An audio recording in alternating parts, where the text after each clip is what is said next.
mooy li wér 2012 ki fi nekkoon président de la république am nañu àndoon ak moom di ko wax ne après yow c'est le déluge loolu dëppoowul ak li nga xamante ni mooy li am réew mi nous sommes d'égale dignité te ñii nga xamante ni tey jii ñoo topp processus électoral bi ba mu mat kenn ku ci nekk am nga yéene boo xamante ni bëggoon nga ko jébbal askanu Sénégal su ko defee askanu Sénégal ci teyu bakkanam daal di tànn dans la plus grande transparence ñu def ko ci jàmm ak salaam tànn ki nga xamante ni moom moo leen di jiite kon lii président Macky Sall def tey wax naa ko léegi kàddoom jógut kàddu moo daanu ci réew mi kàddoom jógul ngor moo daanu ci réew mi kàddoom jógul waaye yaakaar nag moo gën a nërmeelu tey ci réew mi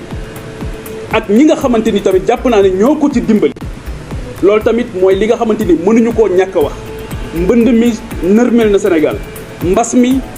nërmeel na Sénégal mbëkk mi moo ngi bëgg a rey réew mi sunu morom yépp ñoo ngi dee ci géej gi ba jeex takk te gisuñu commission d'enquête parlementaire gisuñu farlu bii nga xamante ni gis nañ ko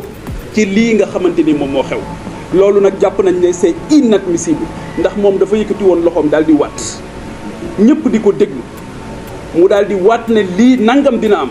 bi ñu eggee ci 3 juillet mu wax loo xamante ni ñëpp xam nañ ko mooy du ma bokk ci élection yi élection yooyu boolewut ba ñu cee boole boppam constitution bi moo ne ko mënoo cee bokk kon fii ñu toll tey taxawaay moo mënta ñàkk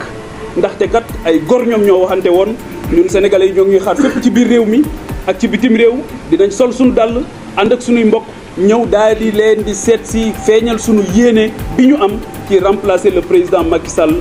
ci réew mi daal di koy doxal parce que ce pays a trop souffert des gens qui ont décidé de se servir de lui le pays demande de vrais serviteurs yoo xamante ni jàpp nañ ne ci 20 candidats yi am na ci ñoo xamante ni mënoon nañu ko doxal à partir du 2 avril kon ñun en ce qui nous concerne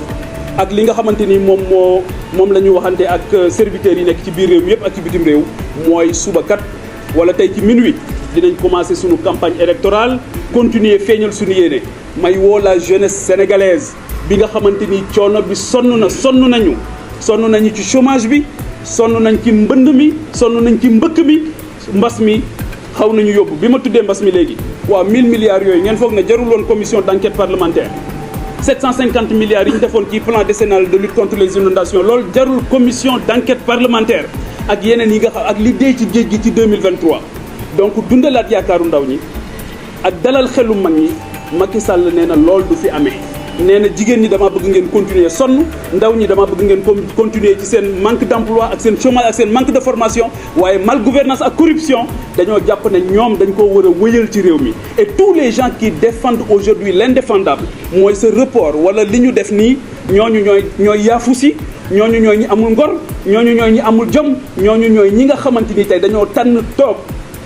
muy dox loolu nag lañ jàpp ne c'est plus possible le Sénégal dafa am rendez-vous bu mag bu maam ak histoire à partir du 2 avril te incha allah on sera là donc maa ngi woo ñëpp à plus de